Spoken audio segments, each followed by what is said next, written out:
X, TikTok at YouTube. Walang radyo? Walang problema!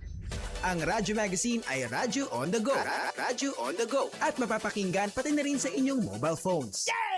I-download na ang aming mobile app na PBS Receiver. PBS Receiver. Libre itong madadownload sa Play Store para sa Android devices at App Store para sa iOS. Libre to ha? Walang bayad? Oo, walang bayad.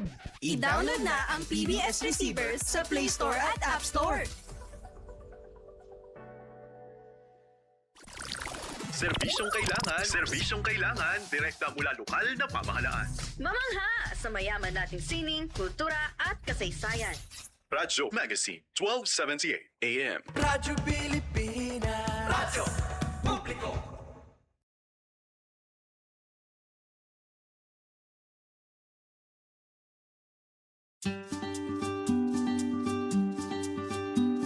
Alas 2 na, Golden Heart na. Makinig sa programang magbibigay ng boses sa ating senior citizens. Hatid ang mahalagang impormasyon at inspirasyon para sa mas masigla at masayang buhay. Ito ang Golden Heart, puso para sa seniors.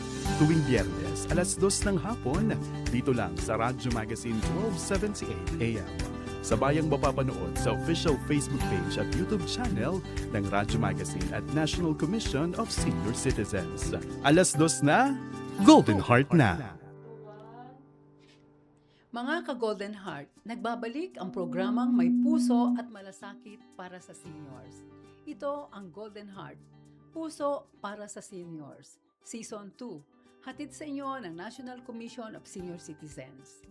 Sa mga ka-Golden Heart natin na nakasubaybay ngayong hapon, pakipusuan ang ating live streaming sa Radyo Magazine 1278 AM at NCSC Philippines Facebook page. Maaari din kayong mag-iwan ng mensahe sa comment section ng ating Facebook Live. Ako si Mercy Gutierrez, ang Chairperson at Chief Executive Officer ng National Commission of Senior Citizens. Makakasama ninyo ako sa buong Season 2 ng Golden Heart, Puso para sa Seniors. Bago tayo mag-umpisa, pasalamatan po muna natin sina Director Fernando Amparo Sanga ng Presidential Broadcast Service at Miss Marinela A. Texon, Station Manager ng Radio Magazine. Mga Golden Heart, sa Pilipinas patuloy na dumarami ang bilang ng senior citizens at kasabay nito ay ang pagtaas ng mga kondisyon na may kaugnayan sa pagtanda, gaya ng dementia and Alzheimer's disease. Ayon sa Longitudinal Study of Aging and Health in the Philippines Wave 2, marami sa older persons ang nakararanas ng panghina ng memorya.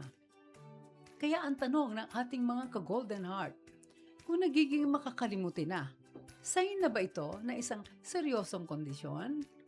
Kaya ngayon, tutulungan tayo na ating panauhin na mas maintindihan kung ang simpleng senior moments ba ay maituturing na bilang dementia o Alzheimer's disease.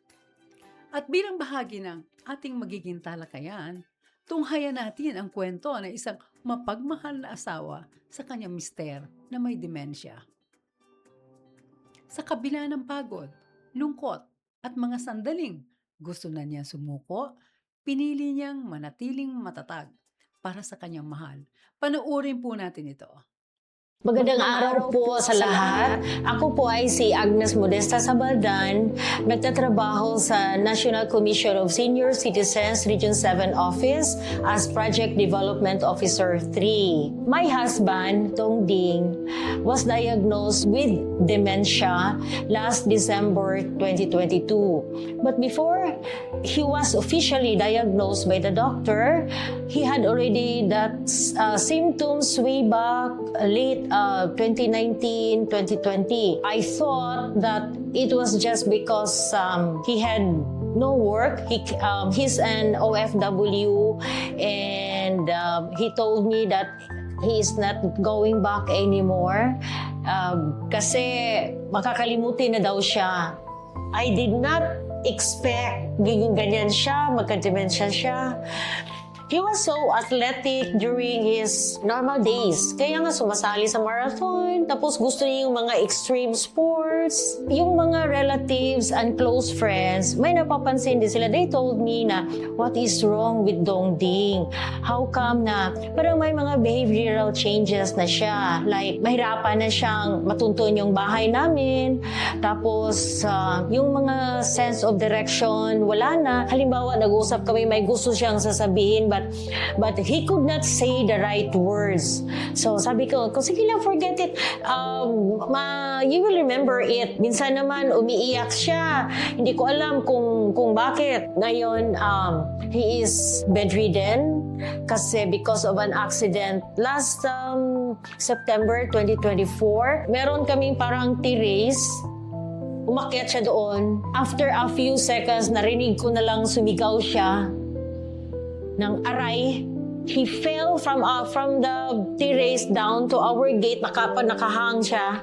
I called for help from outside, from our neighbors. We were in the ICU for 51 days. It was so hard for my part. Sometimes I would run to the bathroom. Doon ako umiyak. Yung love mo sa tao, it will give you the strength, the endurance to malalagpasan mo yung mga pagsubok sa buhay. It will all pass, and of course, with prayers and family support is very, very important. Kasi hindi pwede yung ikaw lang mag-isa. Yung emotional stress, you need to talk to people, to families out there. Love and take care of your dementia patient. And don't forget, as caregivers, take care of yourself also.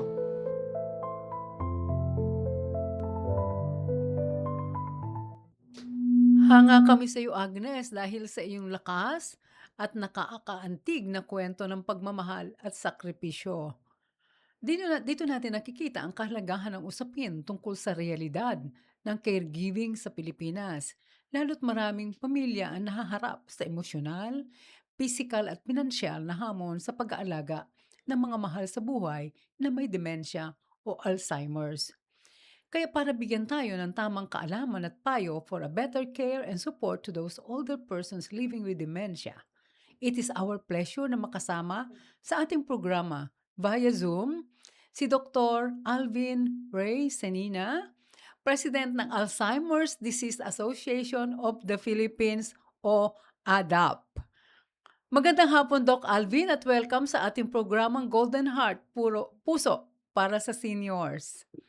Magandang hapon po sa ating lahat. Magandang hapon po sa ating mga ka-golden puso sa mga seniors. At magandang hapon po, Atty. Gutierrez. Oo. At nagagalak po kami na imbitahan dito sa inyong programa. Naku, nagpapasalamat kami at nagkaroon kayo ng panahon para namin makausap dito sa ating Radio Magazine na programa para sa ating mga senior citizens. At ako mismo hindi ko alam na mayroon palang Alzheimer's Disease Association of the Philippines or ADAP. Ano ba ang layunin ng pagkakatayo nitong asosasyon at paano ninyo sinusuportahan ang inyong mga pasyente at kanilang mga pamilya? Sa kaalaman po ng lahat at ating mga tagapakinig, ang ADA po ay 25 years na at ito po ay Naku. itinatag bilang isang primary advocacy organization. So inihaharap po namin at pinapa-advocate namin ang kapakanan ng mga pasyenteng merong demensya at lalo na ang kanilang mga pamilya.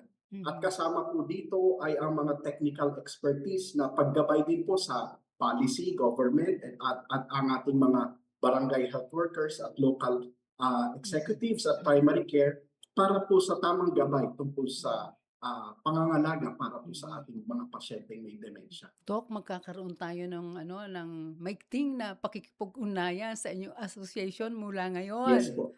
At dahil madalas na napagkakamalan na normal na bahagi lang ng pagtanda ang pagkalimot, paano natin masasabi kung senior moment lang o senyales na ng demensya? So meron po tayo siguro masasabing 10 warning signs, no? Meron po Mhm. tayong listahan, malilimutin, Aha. nahihirapan magsalita. Mm. Actually, karamihan po dun sa mga sinabi kanina nung ating employee ng Si Agnes. NCSC, yung Aha. mga sintomas. Oh. Common po itong mga to. Pero siguro kung isa-summarize ko na lang po, no? Oh, yes, A, please. B, at C. Ibig sabihin, A, Mhm. activities of daily living. Ibig sabihin, naapektuhan na yung mga pang-araw-araw na Mhm. gawain. Mhm. B, behavioral changes. Mhm. Nagbabago yung ugali. So the Ah. keyword po is change. Dati mainitin ang ulo, biglang naging tahimik. Or dati Oh. mabait, tapos biglang naging irritable. Mhm. At number 3, C, o cognitive decline. Ibig sabihin, malilimutin o kaya nalilito, nako-confuse sa mga dati nilang mga Mhm. dapat na gawain. So ito po yung ilan sa pamantayan kung saan nagkakaroon ng mga senyales na maaari na magkaroon ng demensya. Mm. Pinaka-importante po yung A, na apektuhan yung pang-araw-araw na gawain. Mhm. Pero at least meron na tayong dapat tandaan, yung ABC, no, na maaaring maging guide natin na ano ba nangyayari sa ating kalusugan. Now, Doc, maaari niyo bang ipaliwanag kung ano-ano ang iba't ibang uri ng demensya? So ang dementia po ay kumbaga parang very common umbrella term. So marami pong pwedeng dahilan. Ang number one dahilan po ay ang tinatawag natin na Alzheimer's disease. Hmm. Ito po ang pinaka-common cause ng dementia. Mhm. Pero pwede rin po na ang dementia ay dahil sa stroke. Ang dementia ay maaaring dahil na bagok yung ulo na aksidente.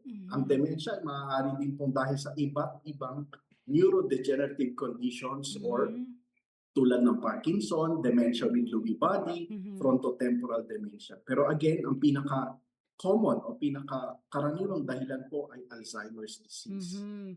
So kala ko lahat ng demensya Alzheimer's disease. Yung pala isa lang pala 'yan sa mga tinatawag na demensya na na nangyayari sa isang senior citizen.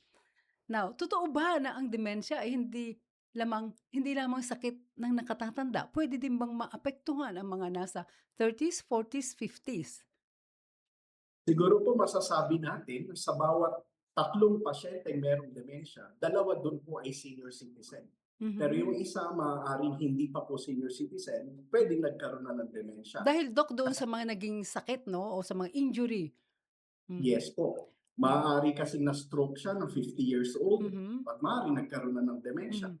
Pero Pero Alzheimer's, Doc, saan 'yan mangyayari sa mga seniors na talaga?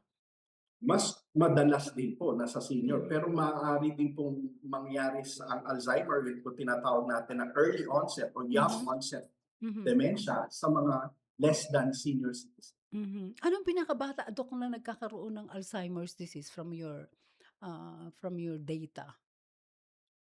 Ano po, sa akin pong personal experience, 40 plus. Pero Oh. meron po kasi itong genetic problem. Oh, Hindi. yun. So yung mga mas bata, maaaring meron talagang genetic issue na maaaring mag-cause ng mas maagang pagkakaroon ng Alzheimer's o dementia. Mhm. Pero yung karaniwang Alzheimer's o dementia, senior citizen po talaga. Mhm. Doc, meron kayong mga datos na gaano ba karami ang mga may demensya na sa mga senior citizens dito sa Pilipinas? At kumusta naman kaya kung ikukumpara sa ibang bansa sa ASEAN? So ang karaniwan pong datos ay parang hindi naman po nagkakalayo-layo among ASEAN neighbors and even Asia. So at yung din po sa local study na ginawa ng ating pong mga kasamahan, around 10% po ng ating senior citizens ay maaari pong merong dementia. Oh, So kung malaki. meron po tayong 10 million senior citizens, around 1 million are probably Naku, living with dami. dementia. Mhm. Nabanggit nyo kanina yung mga palatandaan. Yung ABC, no, Doc? Opo. Pagka meron ng ano ba yung talagang nabe-feel at nararamdaman ng isang senior citizen na kailangan ng kumonsulta sa isang espesyalista? Siguro po kung ito pong mga senyales na ito ay nagiging regular Mhm. o kaya ay nagiging araw-araw o kaya lumalala habang tumatagal, Mhm. mas mabuti pong mapa-double check natin Mhm. sa ating mga doktor, Mhm. kahit sa primary care, sa pinakamalapit na health unit, para man lang ma-double check nila baka naman merong ibang dahilan. Kasi Mhm. Malay natin, ang punot dulo ay sugar problem, di ba? O kaya baka may stroke o baka may heart disease na maaaring makakontribute po sa pagkakaroon din ng dementia at Alzheimer's disease. Dok, kasi ang ating mga senior citizens ayaw magpunta ng ospital. Saan ba sila pwedeng magpunta na muna para madiagnose ang kanilang kalagayan? Siguro po kung natatakot pumunta sa malaking ospital, kahit man lang po sa, kumbaga, sa ating sistema ng health center, sa local health center, sa rural health unit, o kaya sa clinic na kung ayaw natin pumunta dun sa malaking ospital. Ang importante po kasi is ma-evaluate. Baka naman kasi meron pong dahilan tulad ng thyroid problem or sugar problem na nakakagulo o nakaka-confuse sa ating memory. Dok, yung bang yung mga yakap center, makakadiagnose ba yung mga doktor dyan ng mga kaso ng pagkalimot o Alzheimer's o ibang klase ng dementia? Siguro po initial screening po maaari po. Pero nasa pasyente din po at nasa pamilya na isabihin yung problema ito kasi baka minsan hindi na itatanong routinely yung tanong kung meron bang memory problem. Kasi ang isa nga rin pong problema, akala nating lahat ang memory problem ay normal sa matatanda. Pero siguro po isang punto ngayong hapon na ito, ang memory problem, ang pagiging ulyanin ay hindi po parte ng normal na pagtanda. Dok, kung minsan nung bata pa ako, pagka may nakikita matanda na medyo makulit, nag-uulyanin na yan. Na para bang normal lang sa pagtanda yung pagkaulyanin. Yung pala pwedeng nag-uumpisa na yung Alzheimer's or dementia. Opo, kaya yun din po yung gusto nating misconception na tama. So sa pamamagitan po ng mga ganitong programa ay maipaparating natin sa mas marami na ang sa normal aging hindi po dapat maging Kaya Dok, for the first time, tuwan-tuwa kami at may nakausap kami na kagaya ninyo.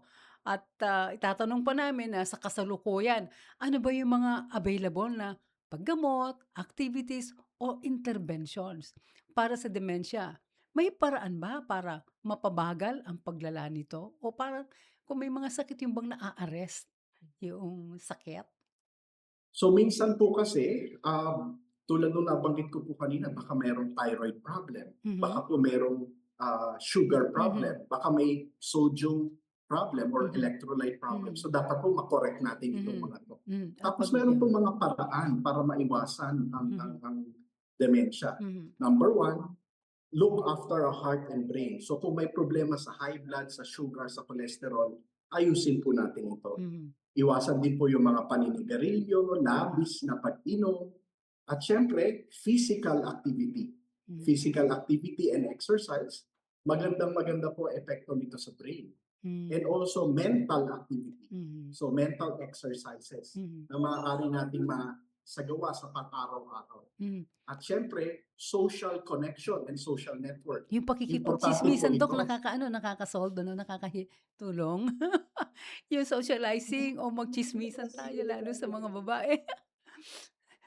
So kahit pa paano nakaka-build up din po kasi ito ng ating mental health, no? Yes. Yung socializing. Yeah, yung masaya at nakikipagkwentuhan tungkol sa iyong pamilya. Yan ang masarap na pag-usapan. Ngayon naman sa inyong obserbasyon, ano ang karaniwang maling paniniwala ng publiko tungkol sa Alzheimer's disease? Sorry po, attorney, naghang po sa akin. Parang, oo nga, naghahang. Sa inyong obserbasyon, ano ang karaniwang maling paniniwala ng publiko tungkol sa Alzheimer's disease? Bukod nga po dun sa akala normal yung pagiging Yun, malilimutin, Ganun. akala ng Maling iba hindi naman paniniwala. nangyayari sa lahat ng tao. So, or sakit lang na pangmayaman. Pero actually sakit po ito na nakaka-apekto sa lahat ng senior citizens sa buong bansa. Hindi namimili, Dok. Opo, hindi namimili. Sa usapin naman ng gastusin, ano ba ang realidad ng pag-aalaga sa isang taong may demensya? Paano ba ito mapaghahandaan ng ating mga Yun nga rin pamilya? po ang isang challenge po para sa ating lahat at sa policy making bodies, no? Kasi nakatago, hindi masyadong obvious yung direct cost. Kasi ang isa pong pwedeng epekto kapag kailangan ng alagaan yung ating kapamilya, minsan nagre-resign yung anak. So indirect cost po ito Yan, oo. na hindi gumagana yung income, yung household income, Mhm. bumababa kasi magi-stay na lang sa bahay yung aalagaan natin. Mhm. Tapos syempre yung productivity ng bahay, Mhm. bababa. Mhm. So actually, isa po siguro magandang isulong din natin na policy, baka po ang ating mga household na merong pasyenteng nag-aalaga ng demensya, meron din kaukulang financial na tulong galing po sa ating gobyerno. Mhm. Ano yung mga puwedeng maibigay kaya sa ating mga ano yung marerekomenda niyo, Doc, na puwedeng makatulong? Ano bang, proyekto na tungkol sa pinansiyal na puwedeng maitulong sa ano, sa aalaga nitong may mga demensya? Well, ang isa po kasi is ang isang malaking pangangailangan ng mga nag-aalaga, especially sa long term, is yung gabay. Lalo na kapag yung proper caregiving, Mhm. proper nursing care, lalo na kapag ang pasyenteng may dementia ay nagiging severe na, no? Kailangan na ng technical expertise mula sa professional caregivers. Mhm. Isa po yun. Mhm. Pero kung hindi pa po masyadong severe, maganda rin po yung mga proyekto na parang community wellness center or senior Yan, citizen center senior na citizen. makakatulong din po doon sa Mhm. mga pasyenteng merong Mhm. dementia at Mhm. Alzheimer. Kaya nga po kung At meron tayong senior citizens, Doc, sorry po. Ma Doc, totoo po ba na kapag may demensya palaging natutulog? May tanong po sa atin, sa ating mga seniors. Minsan po kapag medyo moderate to severe na po siguro, pag ine-explain ko na lang din po siguro sa pamilya ng mga pasyente, minsan hindi na rin active yung brain nila kaya most of the time natutulog na rin. Mhm. At, may ano ba parang, meron bang enough na facilities ang ating, pamahalaan sa pagtugon sa lumalaking kaso ng demensya sa ating bansa? Sa tingin niyo, Yung Doc? Ah, ang ating pong meron pong National Geriatric Center na mhm, kakapasa lang yata ng bill sa Senado tungkol sa mhm, laganap ng siyensa at mhm, sa buong Pilipinas tungkol sa geriatric care. So kasama mhm, po dito yung dementia. mhm, And ang DSWD po ay may mga pasilidad para mhm, po sa mga mhm, aging care, no, ng mga mhm, pasyente. hmm, Pero yun nga po, obviously hindi sila sapat para po sa ating lahat. And hmm, ang karamihan po ng ating mga pamilya ay aging and caring in place o nasa bahay. So mhm, talagang yung mga social support and family networks ang mhm, main na nag-aalaga po para sa mhm. kanila. Doc, mayroong tinatawag na memory clinics, 'no? Iba pa ba yun sa caregiver support centers? Most of the time po ang memory clinics ay most of them diagnostic para Mhm, siguraduhin meron na po bang mhm, dementia, meron lang bang nagwo-worry lang ba o nandun ba mhm, sa transition stage o mhm, MCI ng dementia. mhm, Ang siguro po ang caregiver support center ay yung pagbibigay din ng ah, respite or parang pahinga doon sa mga stress na pamilya mhm, para sa dahil sa pag-aalaga nila sa mga pasyente mhm, nilang mhm. merong dementia. Si Agnes kailangan magpunta na sa caregiver support center kasi kanina sa kwento niya halos maiyak na din ako sa kwento niya. Talagang nakikita natin yung ang hirap ng pag-aalaga. Doc, ano ang mensahe niyo sa mga pamilyang kasalukuyan nag-aalaga ng mahal sa buhay na may Alzheimer's o dementia? So, unang-una po, hindi po kayo nag-iisa. Marami pong pamilya Hmm, ang merong kapareho ninyong tinatahak na journey sa pag-aalaga ng mga pasyenteng merong dementia. Ang Alzheimer's Disease Association of the Philippines o ADAP ay nandito rin po kung hindi man kami malaking organization, at least meron po kaming ma-access nyo po kami sa aming Facebook page. mhm, At buwan-buwan po, meron po kaming online support group mhm, kung saan nagtitipon-tipon po yung mga pamilya na mhm, nag-aalaga ng pasyenteng may demensya mhm, para po magbigay kaalaman at magbahagi ng kanilang mga experience mhm, tungkol po sa pag-aalaga sa kanilang mga mhm, kapamilya. mhm. Doc, muli maraming salamat sa Salamat inyong din po. panahon. Yan po si Dr. Alvin Ray Senina, President ng Alzheimer's Disease Association of the Philippines. Bigyan daan po muna natin ng ilang balita dito sa Senior Spotlight News.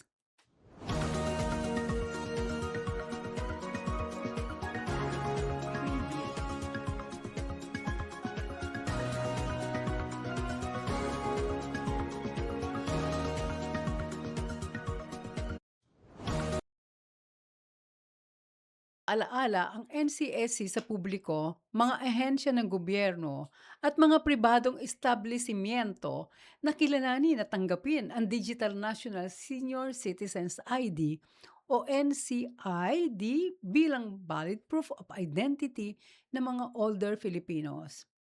Ang Digital NSCID ay isang opisyal at lehitimong government-issued ID na maaaring gamitin sa pag-avail ng 20% discount at VAT exemption sa mga gamot, pagkain, transportasyon at iba pang serbisyo para sa senior citizens.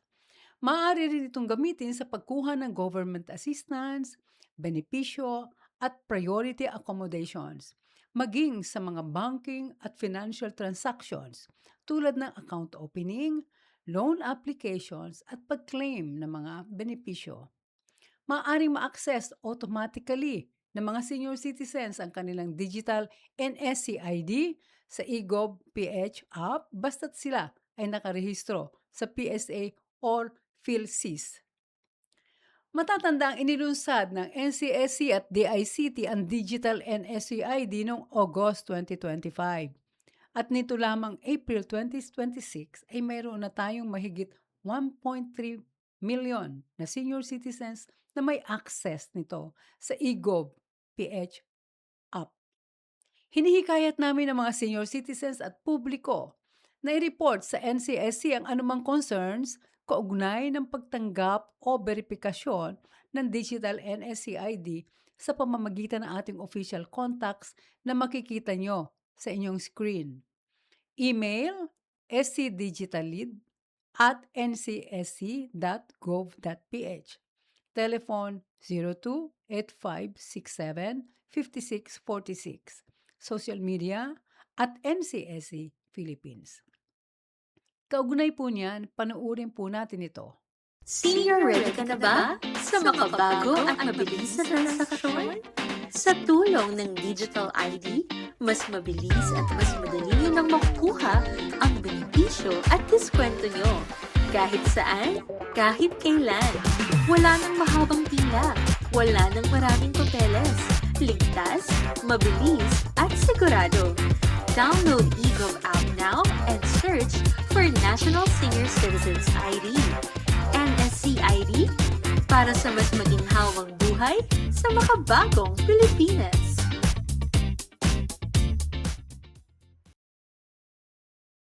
Sa mga programa ng NCSC, maaari makipag-ugnayan sa pinakamalapit na NCSC Regional Office sa inyong lugar. Makikita ito sa inyong mga screen ang contact information ng aming 16 regional offices sa buong bansa. Bisitahin din ang NCSC website at I-follow at I-like ang NCSC official Facebook page at TikTok at NCSC Philippines. Mag-subscribe na rin sa aming official YouTube channel para mapanood ang replay ng ating programa. At kayo ay nakatutok pa rin sa Golden Heart, puso para sa seniors. Alam niyo ba mga ka-Golden Heart, idineklara ng United Nations ang 2021 hanggang 2030 bilang Decade of Healthy Aging. Ito ay isang pandaigdigang panawagan para mapabuti ang kalidad ng buhay ng mga senior citizens. Sa Pilipinas, malaking hamon ito dahil marami pa ring older persons ang may hypertension, arthritis, problema sa paningin at kahirapan sa pagkilos. Ayon pa rin sa Longitudinal Study of Aging and Health in the Philippines Wave 2. Kaya naman, patuloy ding lumalaki ang pangangailangan para sa mas maayos na serbisyong pangkalusugan at suporta para sa mga nakatatanda. Kaya sa puntong ito, pag-uusapan naman natin ang kalagayan ng aging sa bansa. Makakasama natin sina Dr. Shelly De La Vega, Direktor, University of the Philippines, UP National Institute of Health, Institute on Aging, and Professor Angeli P. Garcia, Research Assistant Professor to University of the Philippines, National Institute of Health, Institute on Aging. Magandang hapon po sa inyo at welcome sa ating programa.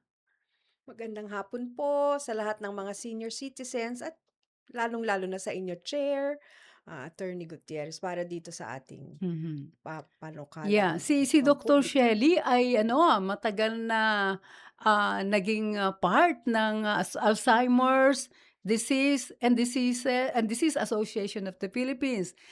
Kasama niya ang ating naging panauhin kanina na si Dr. Alvin. Sila ay yung mga kakaunti pa lang na mga geriatrician dito sa ating bansa.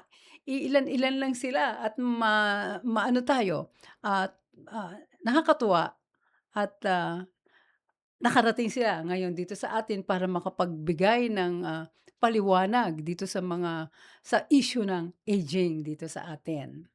Para sa ating mga tagapakinig, ano ang UP NIH Institute of Aging at ano naman ang pangunahing misyon nito para sa mga senior citizen ng Pilipinas, Doc? Salamat po, Attorney Chair.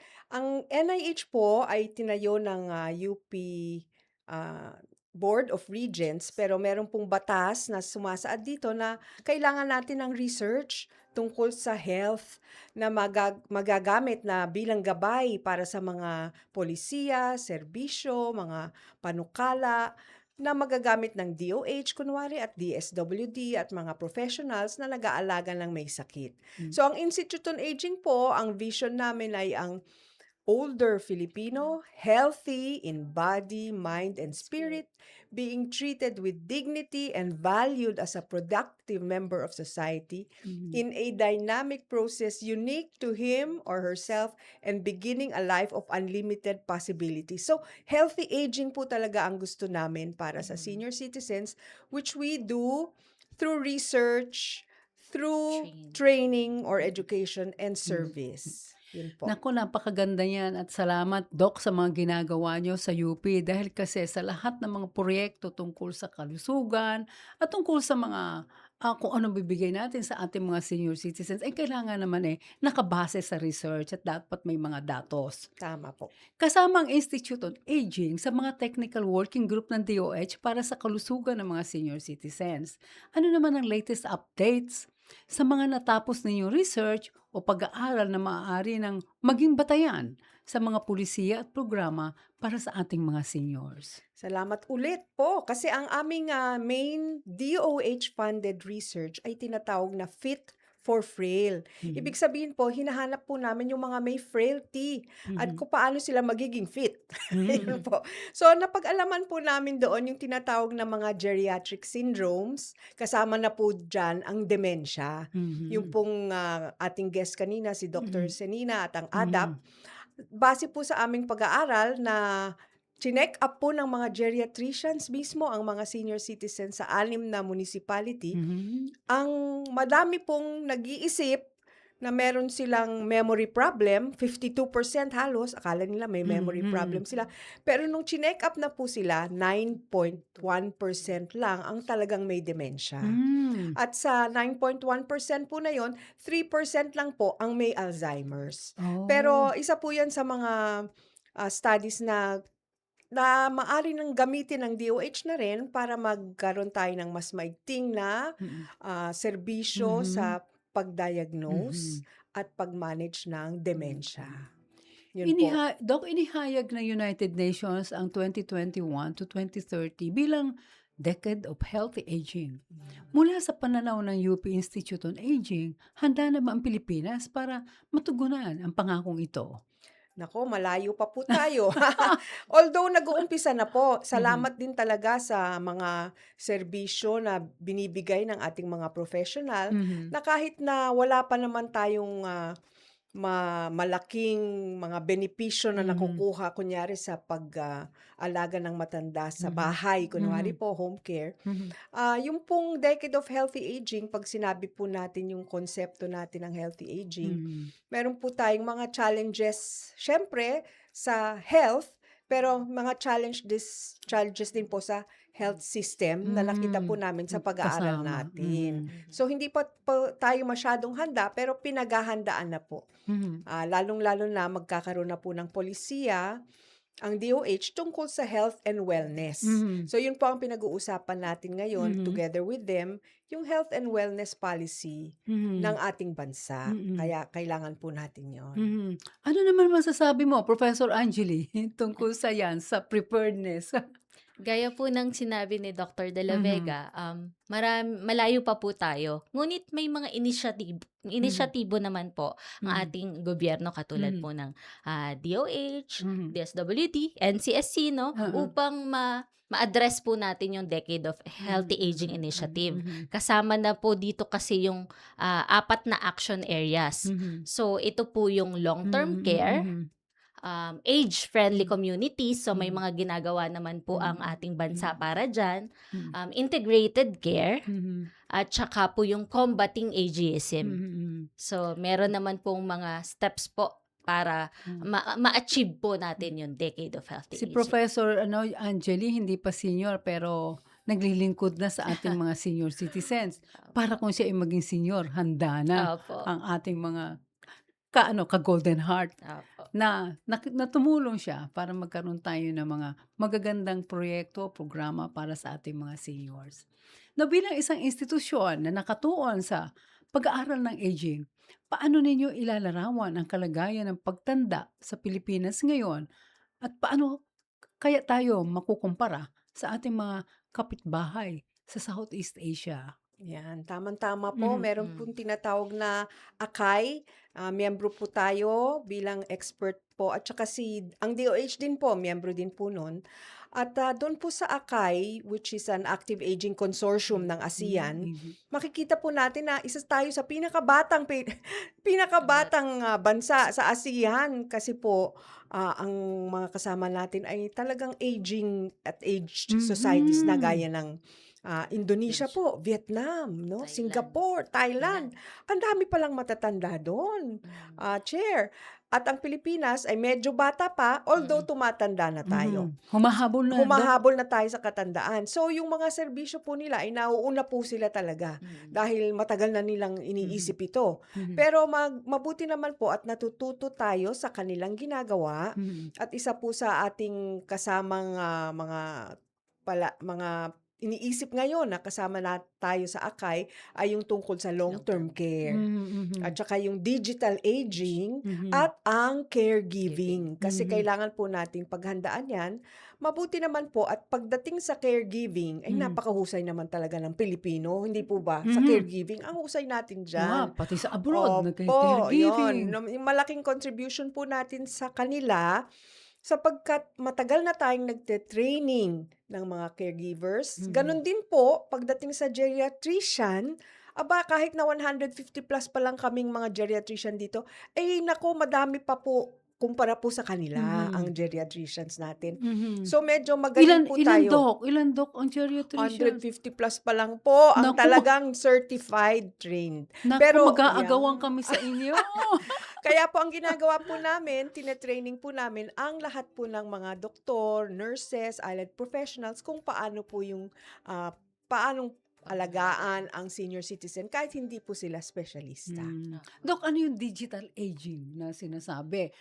Professor Shelley, ano yan? Angeli, yan. Angeli. Si Angeli ang expert Yeah, dyan. yeah. Okay, nako, Professor Angeli. Ito po ay mas geared po towards dun sa digital literacy Okay. of our older persons. So, ito po ay ang pagtuturo o pag-access po ng mga ating seniors sa mga ICT devices gaya po ng mobile phones, tablet, computer. So, ito po yung kailangan din nating gawan po ng paraan para maturuan po yung ating mga seniors. Kasi may mga serbisyo po tayo na nangangailangan po na dapat marunong po yung seniors na mag-computer or gumamit ng cellphone. Gaya po nung sa eGov app na nakalink po yung NCSC ID. So, kung hindi po sila marunong mag-cellphone, mahihirapan po silang magkaroon o magkaroon ng digital NCSC ID. So, kailangan po natin maturuan po sila. So, yun po yung Papaano sa kaya digital ano aging. kaya masa-suggest niyo para gano'n? Kasi ang mga seniors natin nagdedepende na kay apo, kay anak na bata pa. Opo. Kung wala si apo, wala si anak. So, ano kaya yung puwedeng magawa ng ano puwedeng mairekomenda 'no? Madali ba silang maturuan? Sa inyong experience 'no, madali bang maturuan naman 'tong ating mga senior citizens? Kahit na yung basic lang 'no? Mhm. Yun. Sa ngayon po wala po tayo sa amin po sa Institute on Aging, wala Mm. po tayong specific na pag-aaral pa Mhm. dito sa digital Mhm. literacy. So Mhm. ito po yung ating pinopropose po Ayan. na next step po natin para ma-explore po natin itong Mhm. digital aging Naku, component salamat po. UP. Opo. Ganun pa man po, sina Doc Angeli at saka may mga ibang professionals tayo na pinadala natin bilang scholar para pag-aralan ang digital Yan. and technology of aging sa abroad. So, nagkaroon na po tayo ng mga pag-uusap tungkol sa ano ba ang dapat na itsura ng cellphone? Pag senior Yan. citizen, dapat malaki ang mga Oo. pinipindot at Meron mga kayong iba. maiimbento na malaki para sa seniors, Ta- yung malalaki yung font? Tama po, 'di ba? Hindi pa po. Yung pati din sa mga website, dapat medyo Mm. malaki, ang graphics maganda. Yun po ang mga pinag-aaralan na nila ngayon. Mga senior friendly 'no? Senior Yes, friendly. senior friendly Opo. po. Ano naman ang karaniwang pagbabago sa katawan at isip na dapat asahan ng isang tao habang tumatanda? At alin sa mga ito ang normal lamang at alin naman ang dapat ipakita sa doktor? Mukhang marami itong Ayan na marami nga. ang sagot dito, Doc. Opo. So, kagaya nung kanina sa dementia, pag medyo malilimutin na, kailangan po talaga ma-check up yun. Kasi po ang pagkakamalilimutin ay sakit po ang ating gustong malaman. Yung Alzheimer's po is a disease. Hindi po siya part ng normal aging. Pero alagaan po natin talaga ang ating blood pressure, blood sugar, cholesterol, di po ba? At meron din naman pong mga bata pa at malakas pa na kailangan pa rin ng cancer screening. Lalong-lalo na yung mga below 70 years old, mga Doc, yan ba yung mammogram, yung ganyan. tumor markers? Pwede Hindi na? po. Ito yung mga mammogram at colonoscopy. Mas mahusay po sila kesa sa tumor markers.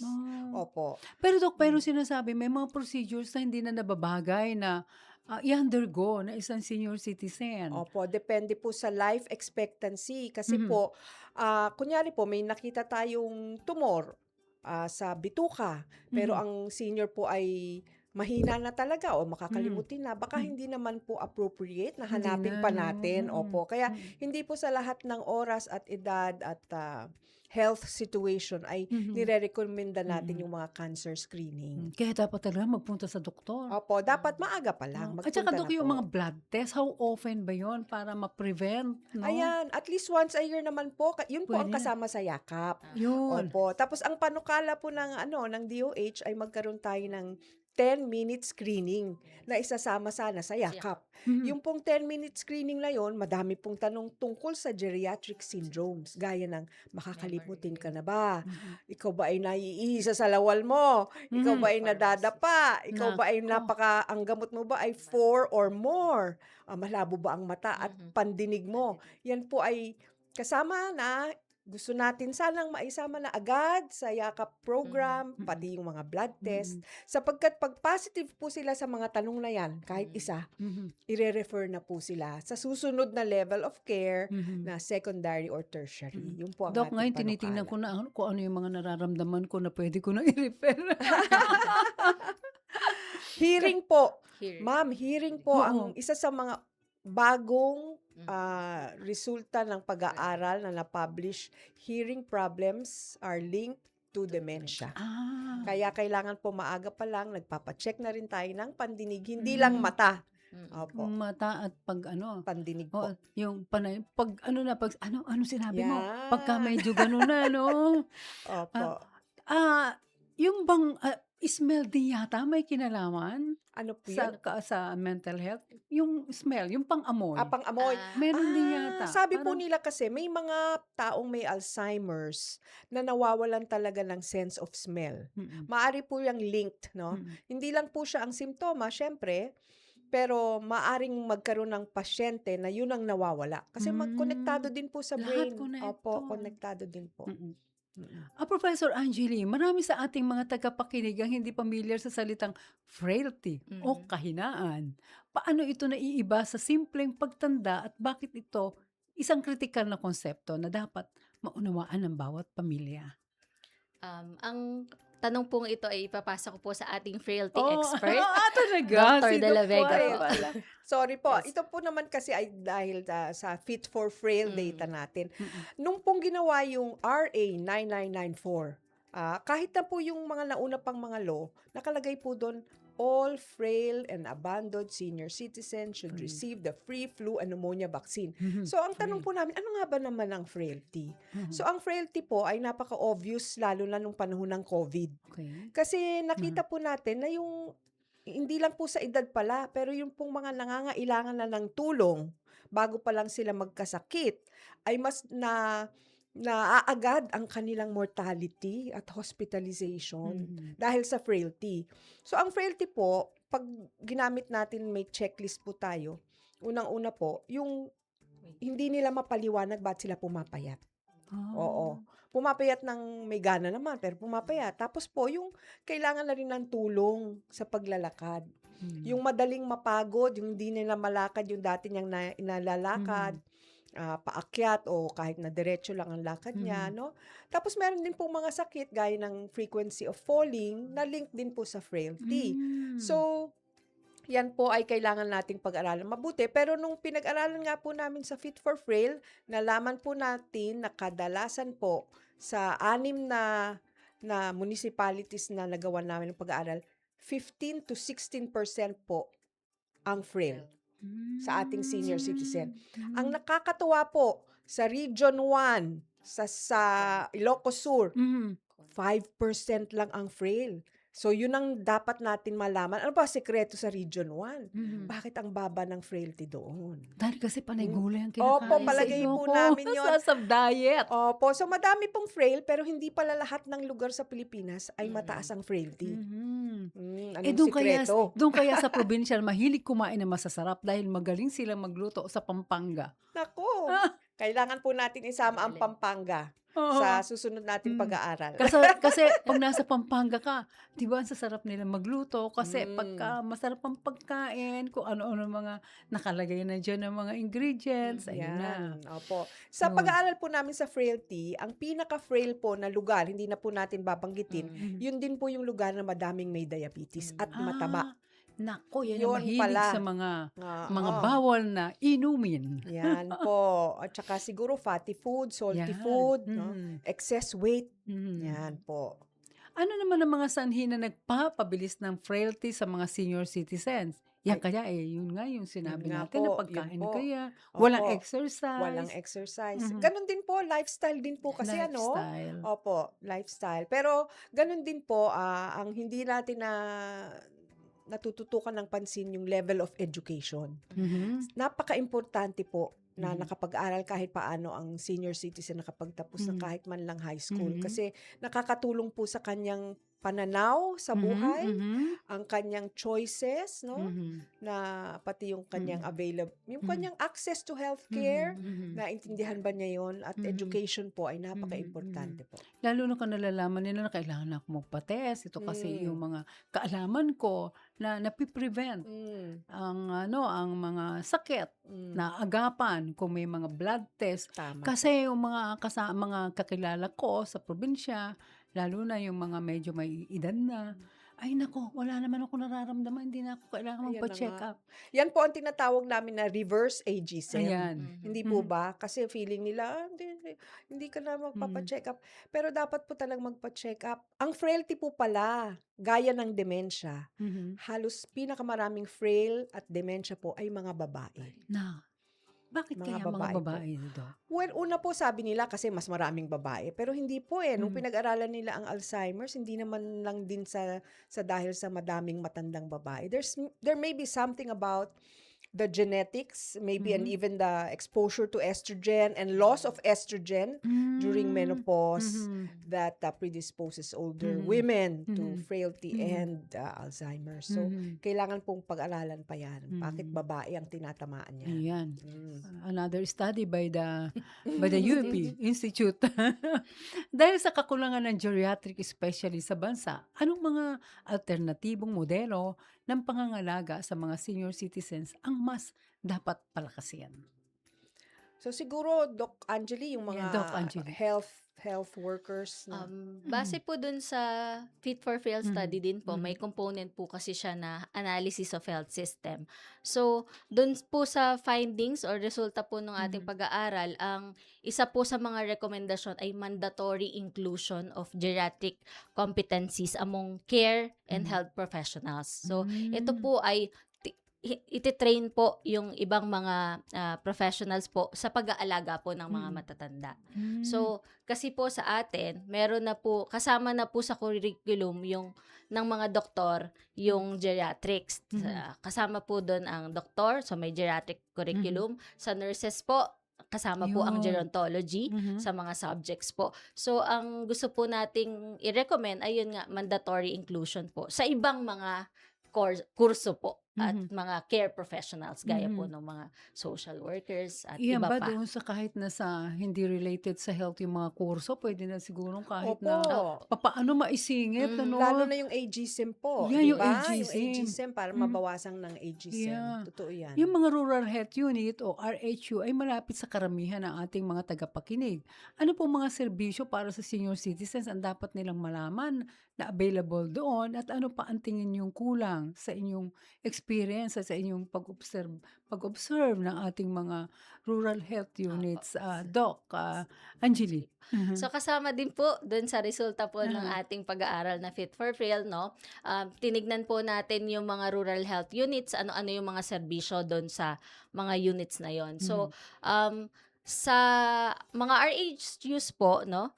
May mga para sa mga seniors, may free po na consultation. Yan, free. Opo. Matanda natin, Free free. consultations, free medicines po Yun. upon availability. Oo. So, yun po ay base kung meron po nung gamot na yun doon sa health Diyan RHU or papasok, health Prof, center. yung Doc, yung sa yakap, Opo, dito. na parang not more than 20,000 in a year. Opo, yung yearly Yun. na allotment. Yung allotment. So, aside po from the free consultation, gaya po nung nabanggit doon sa yakap program, no, kasama po yung free laboratory test. Yan. So, may selected test po doon. At saka yung gamot po. Yan. Ako, Opo. salamat, yakap. Ang kulang lang po PhilHealth. natin ay yung medical records, Mm. lalo na yung digital Digital medical records. Sapagkat kapag ang may sakit po ang matanda at nandun lang siya sa health center, kapag siya ay nailipat sa ospital, wala pong hawak na record po ang taga-ospital. Ganon din po pag galing sa ospital at bumalik sa bahay o sa komunidad, nawawala po ang records nila. So yun ang isa sa mga kailangan natin po, yung digital records or One record. electronic record system. Hindi One record din po, parang Hindi one kaya ID. pwedeng isama natin yan sa ID na. Tama po. Ano, Dapat yan ang nakalink. digital, no? Tama Isama po. na dyan. Nako, titingnan Opo, natin kung ano tingnan magagawa po. natin dyan. Opo. With the coordination of the UP, Institute Salamat of po. Health. Ano naman ang programa o activities ng Institute on Aging na gusto ninyong ipaalam sa ating mga taga-pakinig ngayon? Ayan, meron po kaming mga online, no? Available po online yung ating healthyaging.ph. May website po tayo dyan. Paano ba ang healthy aging? Ano ba ang mga tips para sa healthy aging? Ganon din po, meron din po kaming tips tungkol sa dementia at paano Yeah. alagaan ang dementia. Nandun din po ang ADAP.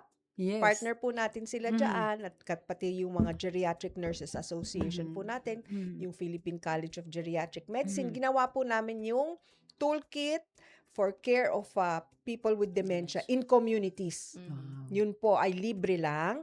At syempre may YouTube version din po yan. So maaari po nilang, at saka lagi naman po kaming may mga training na kung Nako, kailangan. always thankful to the UP Institute on Aging. Maraming salamat, Dr. Shelly De La Vega, Director, University of the Philippines National Institute of Health, Institute on Aging, and Doc Angeli Garcia, Research Assistant Professor, University of the Philippines, National Institute of Health, Institute on Aging. Salamat po sa Salamat inyo, po. sa NCSC, Attorney Chair, at lahat po ng nakikinig ngayon. Yan. Maraming salamat po sa lahat ng ka-Golden Hearts. Maraming salamat po sa ating mga naging panauhin ngayong araw at sa lahat ng ating mga tagapakinig na patuloy na tumatangkilik sa ating programa tuwing hapon. Tandaan na ang mga kondisyong pangkulusugan ng mga older persons ay nangangailangan ng tamang kaalaman at hindi dapat ikahiya o katakutan. Kailangan natin bigyan sila ng suporta mula sa pamilya, komunidad at maging ng ating healthcare system. Magkwentuhan at samahan ninyo muli kami sa Golden Heart, Puso para sa Seniors, dito lang sa Radyo Magazine every Friday, alas 2 hanggang alas 3 ng hapon, para sa iba pang mahalagang usapin at talakayan.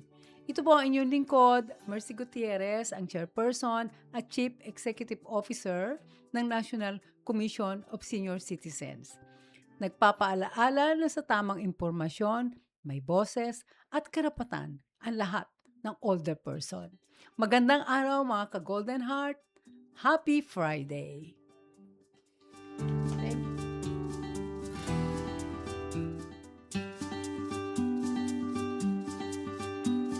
Alas 2 na, Golden Heart na. Makinig sa programa